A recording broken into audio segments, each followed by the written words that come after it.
guys, we are going to be spending the next couple weeks talking about parenting.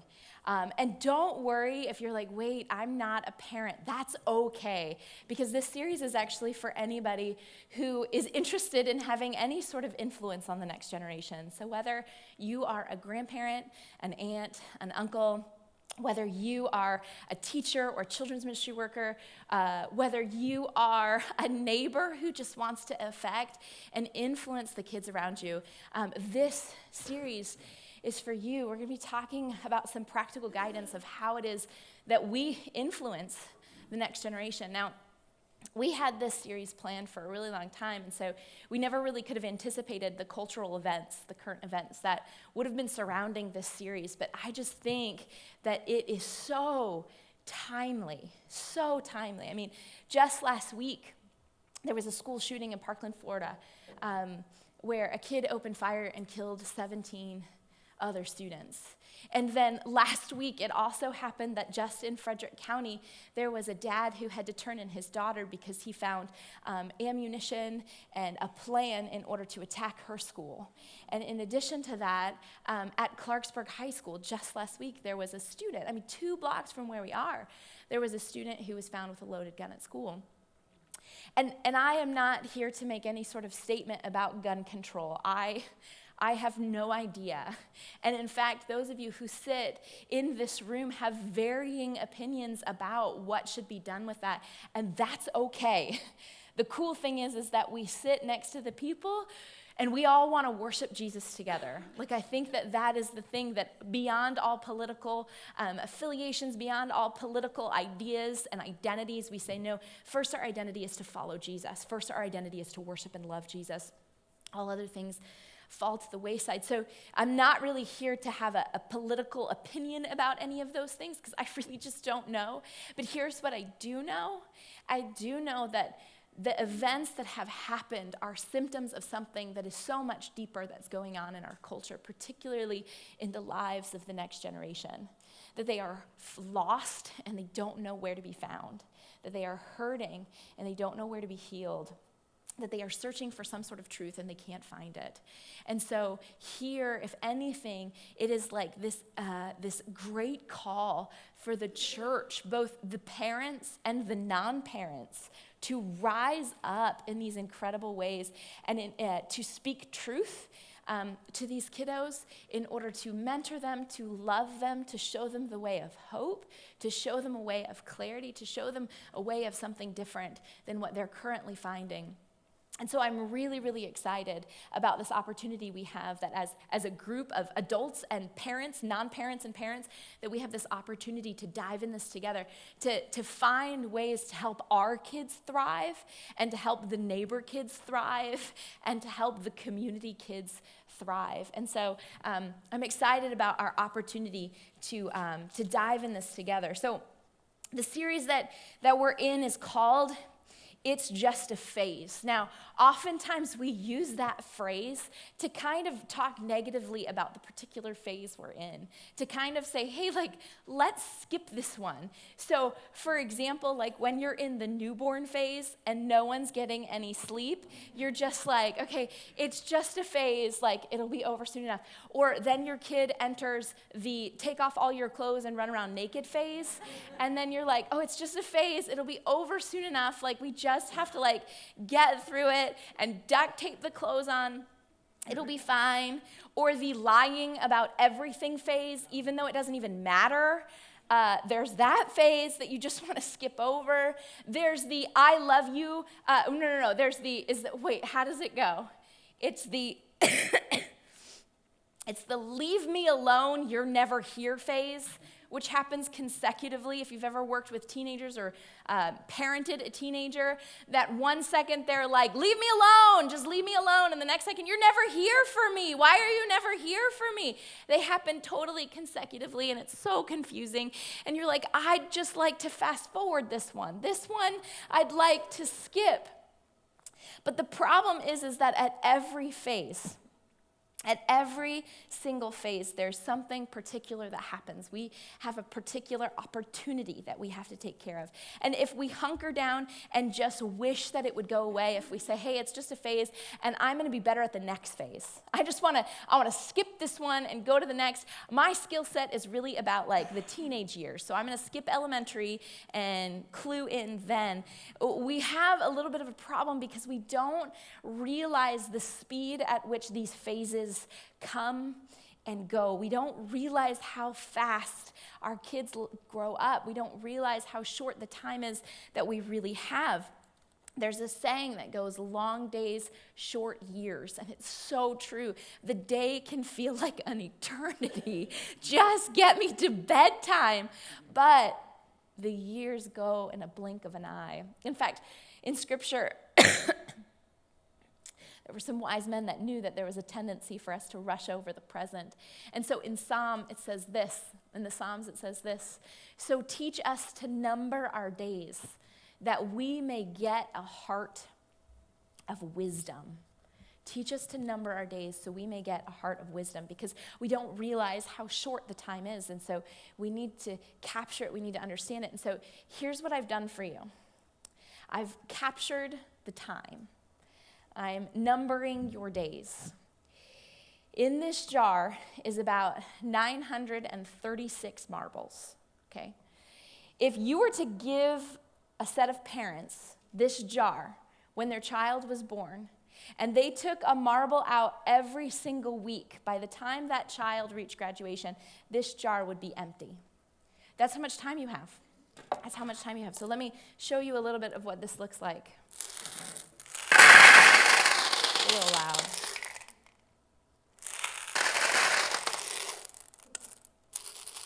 That's kindergarten, right there.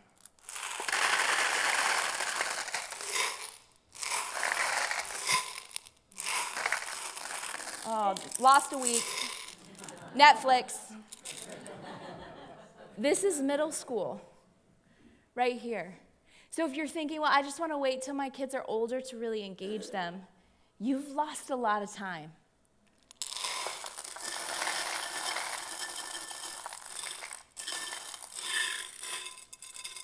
Junior year, that's all you've got. That's it. That's all you have to train and equip your child to make sure that they're ready for life. If you want to understand how important and precious the time is, start counting the time. See, every phase, we don't have time to miss any of these phases. Every single phase has a distinct opportunity for us to leverage important things to influence their future. Now, what if instead of saying it's just a phase, I'll wait for the next one, it's just a phase, they'll get through it, whatever. What if we actually engaged our kids at every phase and we tried to figure out, okay, what is the distinct opportunity that I have in this particular phase in order to train them to speak truth and hope into their lives? What if when we heard the phrase, hey, it's just a phase, we actually intuitively responded with, so don't miss it. So don't miss it because it's going to fly by. I have opportunities now that I will not have again. Now, I don't know how many of you were able to watch the Olympics. I really love watching the Olympics. It's probably the only TV, like I watch all the other things, but only TV that I really watch. And so I was sitting around with my girls watching some of the Winter Olympic stuff, and I don't remember what event we were doing, what event we were watching, but one of my girls turned to me and they said, hey, Mommy, I'm going to do that someday. And I just was like, sure you can.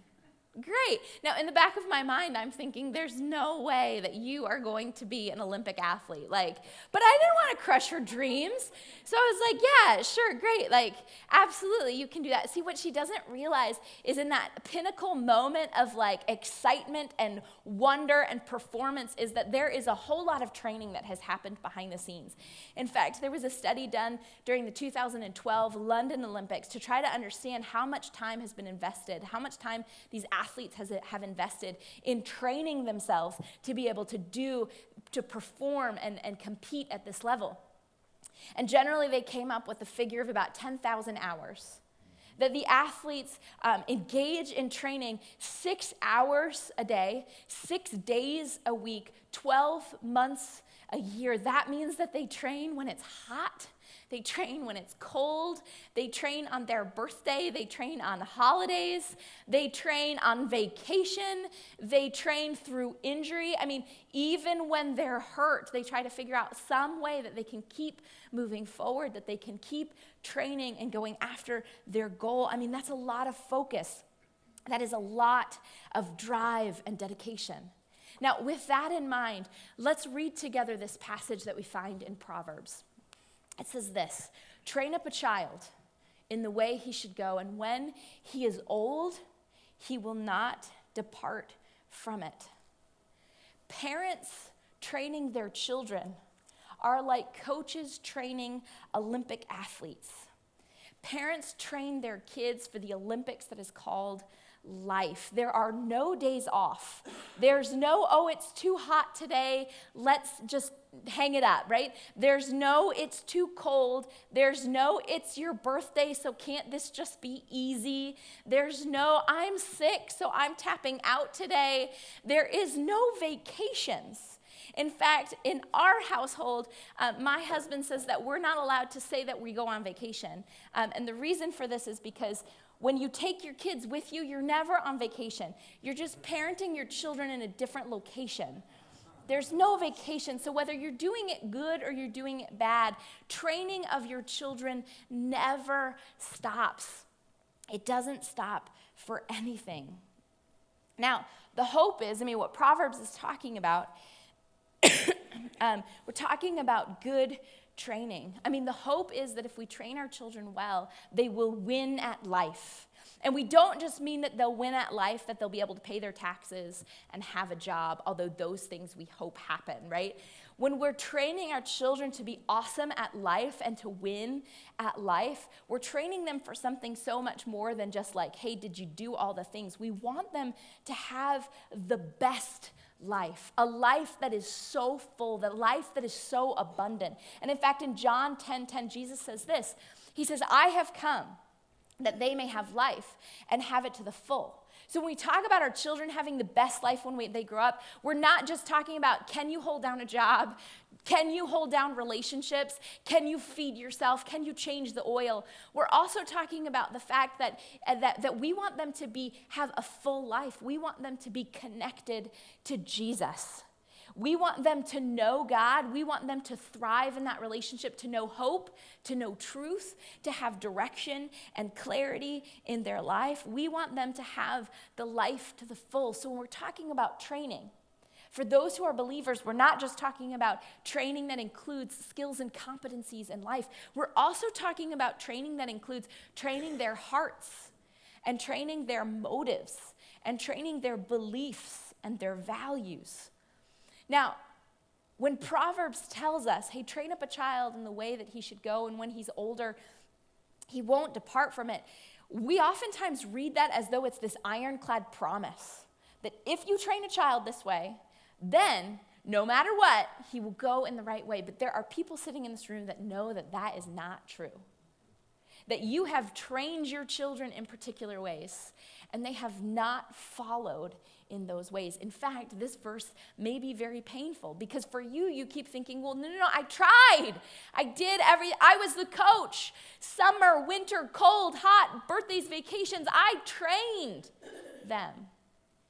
And the reality is that every kid becomes or is their own independent person who makes their own choices and reaps their own consequences. And that is really hard as a parent to swallow. That's really hard to understand. And so Proverbs is less of an ironclad promise, and it's more of a warning that if you don't guide your children, if you don't train them, they will not know where to go when they get older. And so it's this sort of thing that's like, hey, you better train your children. Train them at every phase. Don't miss any opportunity. Stay engaged and stay intentional at every single phase. Now, a good coach, as well as a good boss or a manager and a parent training a child, knows that if you want to lead someone in where they should go, if you want to train someone well, if you want to influence them well, you need to know everything you can about them and about where their starting place is. For example, a coach is not, if a coach starts a person with a 5K run, but they don't know that that person has never even run a mile, that's a bad coach. And if that coach says, hey, give me 100 lunges, but that coach is unaware that that person is nursing a knee injury, that's a bad coach. Coaches need to know everything about the person they're trying to train.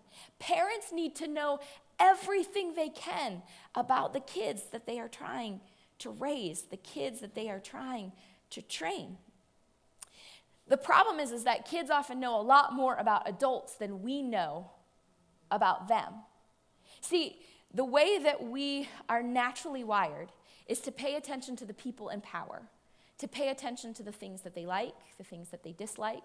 And we oftentimes use this to our advantage because we know that we're dependent on those people to give us the things that we want and the things that we need. For example, the president, you know a lot more about the president than the president knows about you. He's in a position of power.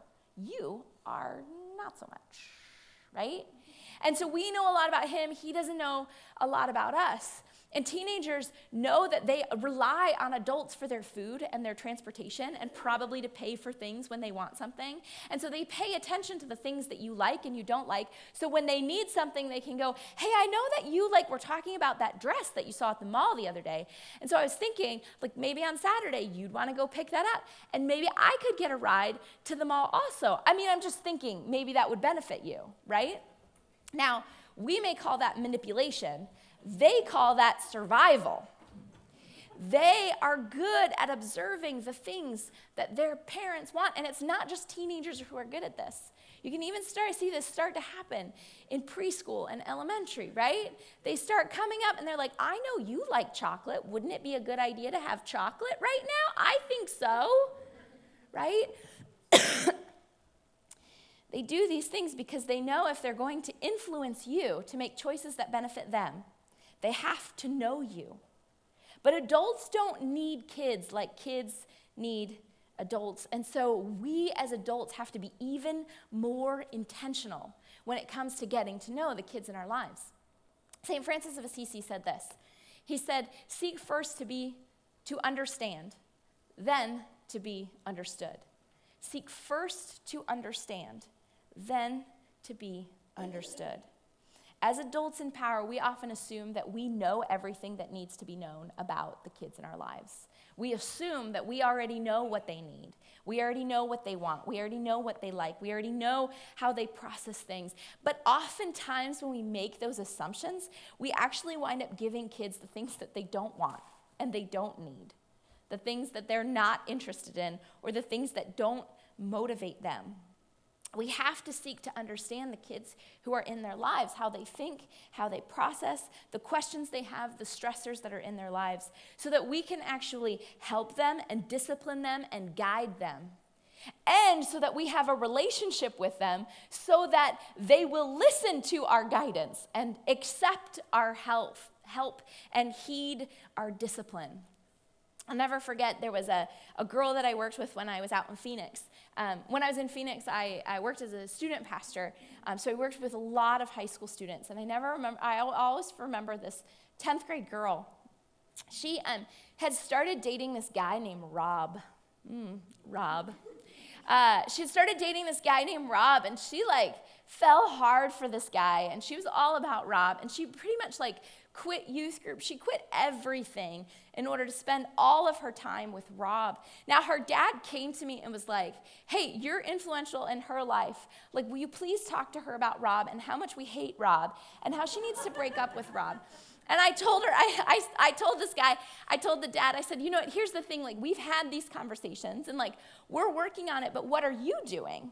And the dad was like, well, I have told her that I do not like Rob. And I have told her that he is a bad dude. And I have told her that she needs to break up with him. But she won't listen to me. So now, and so and I was like, oh, I don't know that that's super effective, because I had heard from the girl that her dad had gone on these long diatribes for really, like, these long monologues about how much we hate Rob.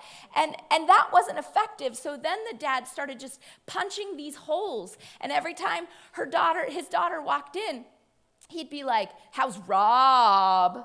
And I was like, again, I just don't know how effective that is. And sure enough, every time the dad pushed on Rob and how we don't like Rob, the daughter just kept coming back and liking Rob more and more and more. And so finally, the dad and I had a conversation. I said, hey, what if you do this? Let's try an experiment. What if you just take your daughter out every week for as long as it takes? You take her out, you take her on a date, take her somewhere nice, take her to ice cream, do whatever you can. And the whole time you're on that date, never talk about Rob. Never bring up Rob. In fact, don't ever talk about Rob unless she brings up Rob first. And he was like, well, I don't know how this helps me get rid of Rob. And I was like, no, just trust me. Like, you need to know your daughter. And so he did. He started dating her. He started taking her out every week. He started asking her questions about who she was, what she was thinking, how school was going, who were her friends, what did she want to be when she grew up, what were the things that were most influential in her life, how she was processing through things. And you know what? It didn't take that long. It didn't take that long for her to say to her dad, why do you hate Rob? And he was like, shoot, she brought it up, so it's fair game. So he goes, well, and then he stopped himself. He was going to give her a whole list of reasons why he didn't like Rob. But he stopped himself because he had learned in this process that it was probably more important to understand what his daughter was thinking than for her to understand what he was thinking. And so he stopped himself and he asked her a question. He said, okay, wait. How about you tell me why you like Rob? And so the daughter kind of started, he expected it to be like, well, he's nice and he's sweet and he's so wonderful and I love him and blah, blah, blah. But it wasn't. Her daughter started listing all these reasons she really didn't like him. All these reasons, but she could do that because she built this relationship with her dad. She built this trust with her dad.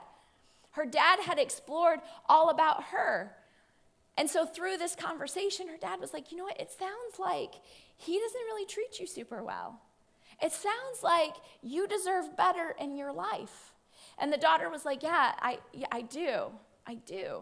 And the next day, she broke up with Rob. See, there's something about assuming that we know what our kids need to know that is so dangerous. And instead, sometimes we first have to seek to understand them, to know what they like, what they don't like, how they process things, how they're thinking about things, all of the other factors of why they're in a really dumb relationship that actually has nothing to do with that person. All of the other things. Our kids need to know that we like them. See, kids don't learn from people who don't like them. I mean, think about when you were a kid and you had that teacher that you hated. It didn't matter what they taught. It didn't matter if they knew, like, if they were a genius.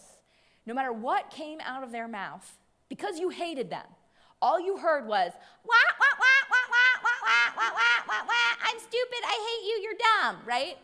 That's all that you heard. And so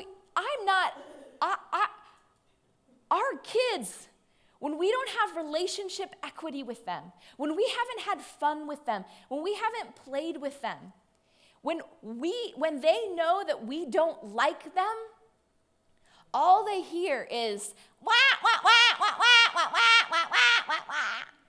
They will never learn from us. See, they won't feel like you like them if you don't actually know them. And so if we're going to influence our kids, we have to know who they are specifically. We have to know the intricacies about who they are as an individual. This is particularly difficult when we have multiple kids. We just kind of assume that they're all the same. They don't have any unique personalities, or we assume that they're just like us because we can see ourselves in them. And so we have to be willing to get to know them specifically, to know them really, really uniquely. But we also have to be at a place where we understand generally what's happening in the lives of our kids. See, every kid changes in 6 fundamental ways from the time that they're born to the time that they turn 18. They change physically, they change mentally, they change emotionally, culturally, morally, and relationally as they grow up. And those changes affect the way they think, they affect the way that they learn, they feel, and they relate to other people. And if we want to have influence in this next generation, we have to understand the changes that they're going through and the way that they affect them. I mean, think about this. Physically is like the easiest one. The physical changes that they experience is the easiest one to understand because we can see it so clearly. We see it when our preschooler starts walking for the first time. We see it when our elementary school kid like grows a foot in a night, right? We see it when the middle school, we smell it when the middle school student needs to start using deodorant. We see it when the high school student all of a sudden has a full beard in like 3 days, right? So we see these different changes that are happening in their lives, and we say, oh my gosh, something is going on here. But there's not just physical changes that are happening. Sometimes the harder ones to see are the mental changes that are happening inside of their brain. We sometimes like put those to the side and think they're less important, but they're vital. Just because we can't see them as clearly, we see it or we can notice it when a preschool student all of a sudden starts talking in full sentences. We notice it when our elementary schooler tells a joke that is actually funny. We notice it when our middle school student like doesn't have attention span, like the attention span has been cut in half. We notice it when our high school student starts asking questions that we're not prepared for and really don't have simple answers. There are all these mental changes that are happening inside of them that they're trying to navigate. But there's also cultural changes that they're trying to navigate. Like this past weekend, me and Zach and our family actually went to Arizona to visit the church that I was a student pastor in. And I got to visit all of my high school students and see how they were doing, which was awesome.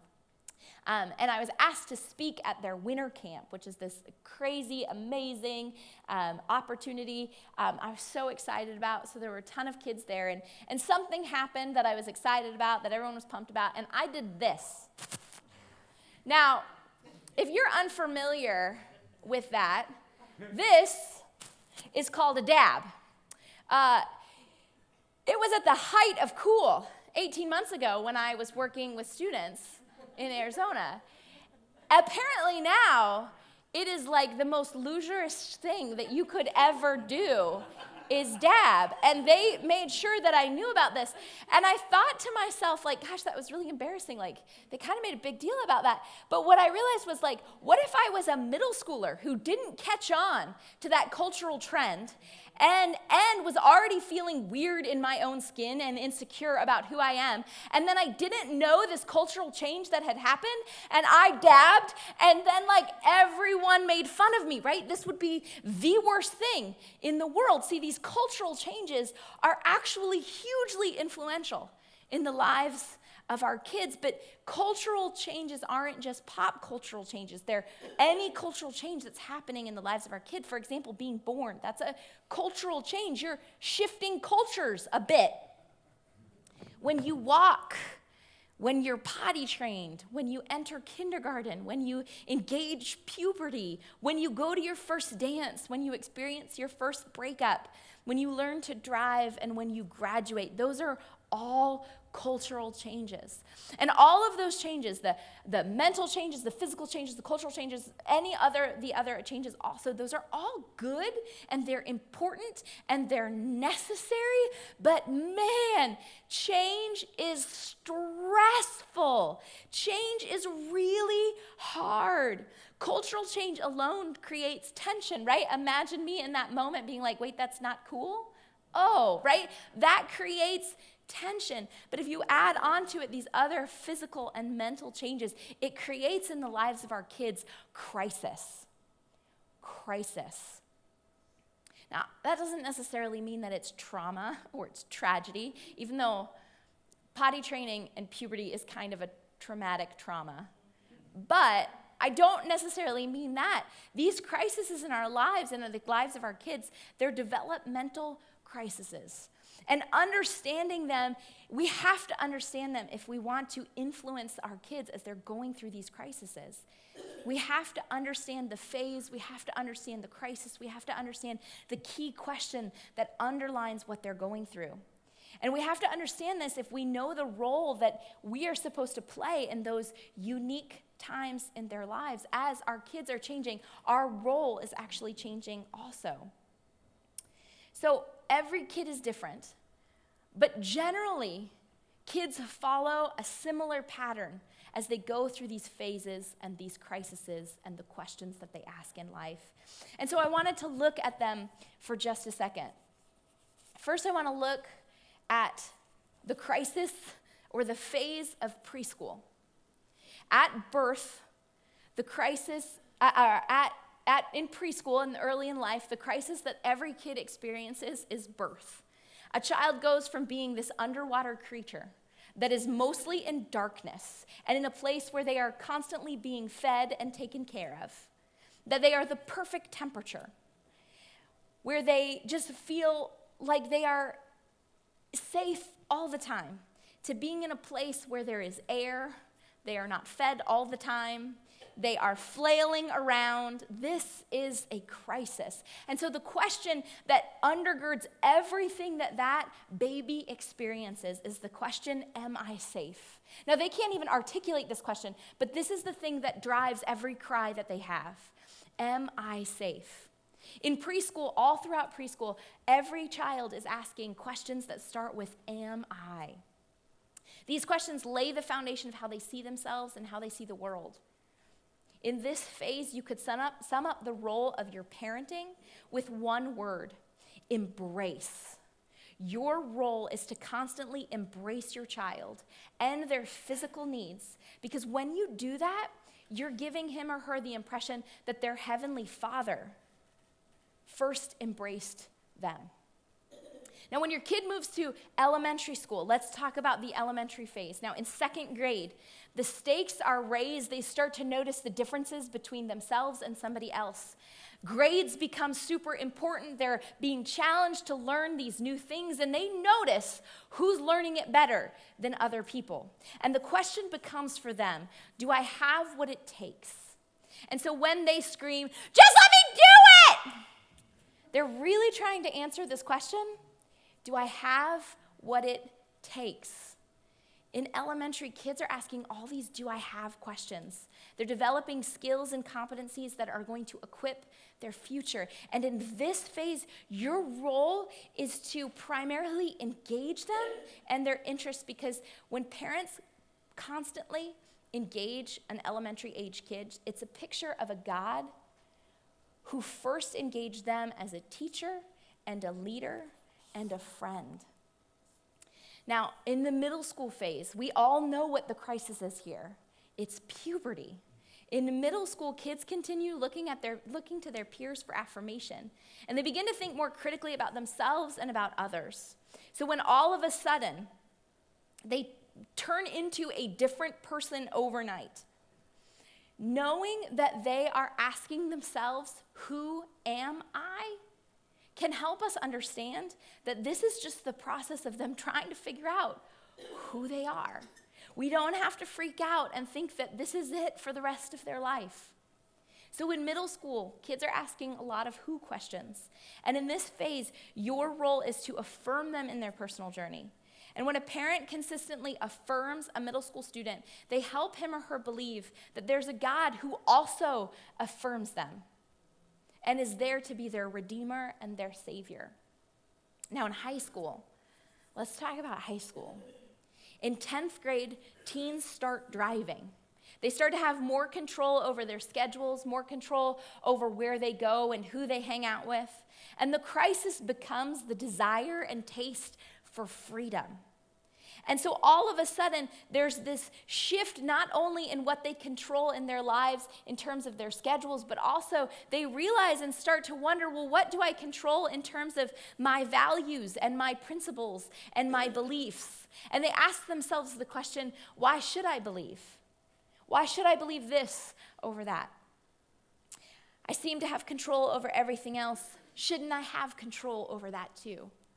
Now, in high school, teenagers are asking these where, why, how, and what questions as they prepare for independence and adulthood. And in this phase, the role of a parent is to mobilize their potential. Because when you consistently mobilize your high school student, it's a reminder of the way that God mobilizes them as a resurrected Christ who gave them his Spirit. Now, I know that we jumped over a ton of different questions, and you may have a kid in your life who is either your own child or somebody else's or a grandchild or somebody that you're close to, and you're like, wait, you didn't really talk about my phase. Totally understand. But I don't know if you've noticed, but over in our coffee area, we've actually set up a parent resource center so that you have access to all of this information and so that you can really dig in and understand what your child is going through in whatever unique age that they are in. First of all, there's these little pamphlets here that just give you a little bit of information about, hey, if your kid's in 4th grade, this is what your kid, how they're changing physically, socially, emotionally, mentally. These are the things that matter most. These are the ways that you can engage your child at morning time, drive time, meal time, and bedtime in order to make impact on their lives. This is the way that they're thinking. These are the things that they want to know. This is available to you as well, and there's also this book that is more in detail than the pamphlet. These books we only have for display, but there's like a little sheet that says, hey, you can order these books at this place. We just couldn't keep them in stock. But if you'd like to get your hands on the whole book that talks about the phase that your kid is in, you can get information on that. There's also some conversation guides of like, hey, when my middle schooler is entering this interest in technology, how do we deal with technology? How can we think about technology when my kid is in preschool, when my kid is in elementary school, when my kid is a high school student, when my kid is in middle school? What changes? What's going on? What do I need to be aware of? And there's conversation guides not only about technology, there's also ones about health, there's ones about sexuality, there's guides on how to help your kid find a way to serve in the community, how to get them engaged in different ways. There's ideas about how to hang out with your kid. Sometimes like dinner and a movie gets real old. And so how do we create opportunities where like we can have fun together and we can both get excited about the things that we're doing? And so you can check that out afterwards. Everything but the books are available for you to take. And then again, like I said, the books, you can take there's a piece of paper that tells you where to order the books if you're interested in those. But we wanted to partner with you. We wanted to make sure that you knew how to access these resources to find out more about these different phases that our kids are going through so you can influence them every step of the way. Now, these crises that our kids go through, they're kind of scary. But that doesn't mean that we should eliminate them from their lives. There's this phrase that goes, hey, we need to prepare the child for the road, not the road for the child. If we were to look at the road and say, oh, let's move every rock, every boulder, every crisis that child may face, our children will be very ill-prepared for life. They will not be ready to face life. But we need to prepare the child for the road that they're about to walk on. But there's too much at stake for any adult, whether you're a parent or just an adult that's hanging out, to check out of our kids' lives. Our kids need each and every one of us.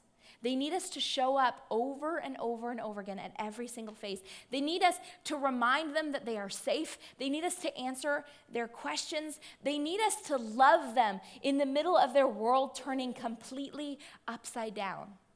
And again, like they need both parents and other adults in their lives. Now, there was this study that was completed a couple years ago. It was called the College Transition Project. And in this study, they basically followed a group of kids who were active in churches. And what they found was that when those kids graduated from college, 80% of them walked away from their faith. So that whole thing of like Jesus giving the best life, they said, no, I don't really want to participate in that life. right? 80% of them walked away. Train up a child the way he should go, and they said, no, I'd rather not. 80% of them walked away. But they looked at the 20% and they said, okay, well, what does the 20% have in common? What did the 20% have?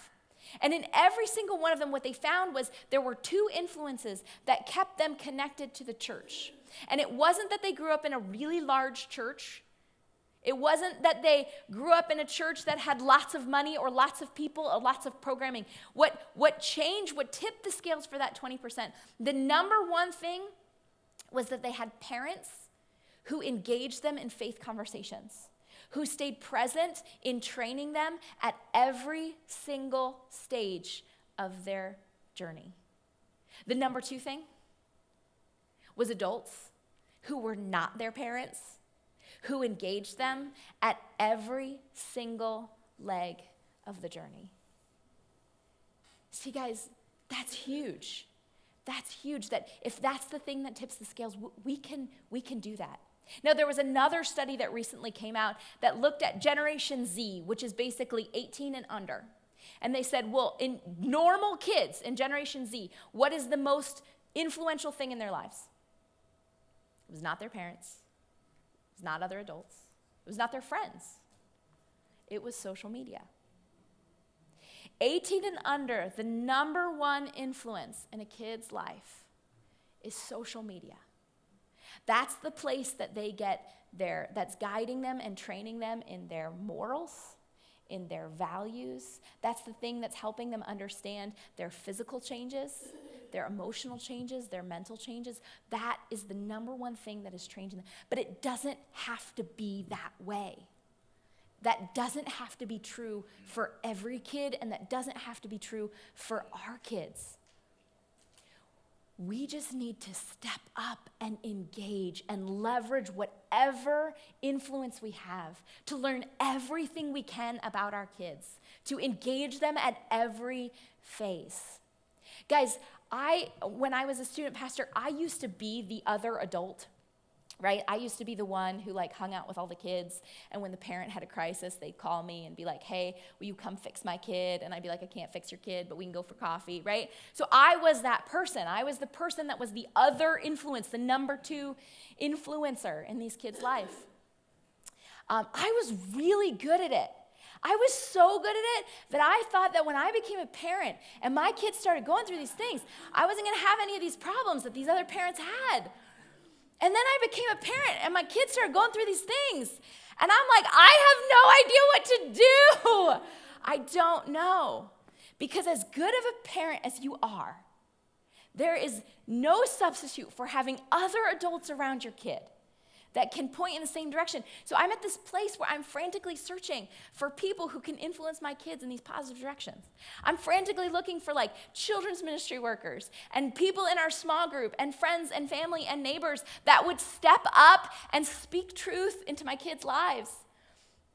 That they would guide them and direct them and help train them along with me. It's not because I'm slacking off. It's because we are all in this together. And so as parents, I want to encourage you. Train up your child. Engage at every phase. Know them specifically and know them generally. And then gather together other people around you that can speak into the lives of your kids. And if you're those other people, would you please step up? Please don't think, well, I already raised my children or I didn't have children.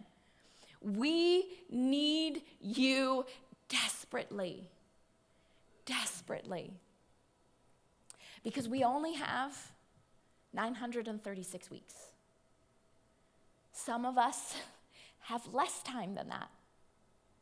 And so we need you. We need every one of you to show up for our kids at every single phase. We need you to engage them. We need you to love them, to answer their questions, and tell them they're safe as their whole world is turning upside down. And the thing that's so cool is that when we show up at every phase, it is actually a picture. It helps them see what God is like. It helps them see that God what his love and his forgiveness is like, because we serve a God who shows up at every single one of our phases. Whether we're in the I don't really need you right now phase, God shows up. When we're in the I'm going to run as fast as I can from you phase, God shows up every single time. When we're in the I don't really know what I believe phase, God shows up again and again and again. And it's because of his overwhelming, never-ending, reckless love that he shows up over and over and over again. Now, our ability to love our kids with this same, like, I just keep showing up, love is limited when we're not attached to the source of love. When we're not attached to a God who loves us with that reckless love. And so maybe you're in the middle of trying to parent a bunch of kids who are just not responding to you showing up. And you're about to be like, that's it, I'm tired. I'm broken, I'm done, I'm not interested anymore. I want to invite you to tap in to the reckless love of God. That he would pour his love into you to source you and energize you and overflow you with love that will go and love others. That you could continue to show up through each and every phase. Guys, I want to go ahead and we're going to actually sing a song this morning about God's reckless love. And I want, as you sing this song, I want to invite you to allow that to be a prayer. Allow that to be a cry to God, that his reckless love would come to you so you could pursue others with that reckless love. Let's pray together.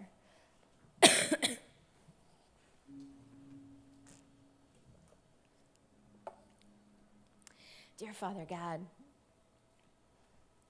as we talk about all of this parenting stuff, sometimes it's so overwhelming. It feels like we've already tried hard enough. We've already given everything that we've got. And so, God, we need you to be the one who supplies the love for us. Would you renovate us with your love? Would you remind us what that looks like? We thank you that you show up again and again and again at every one of our phases with your love.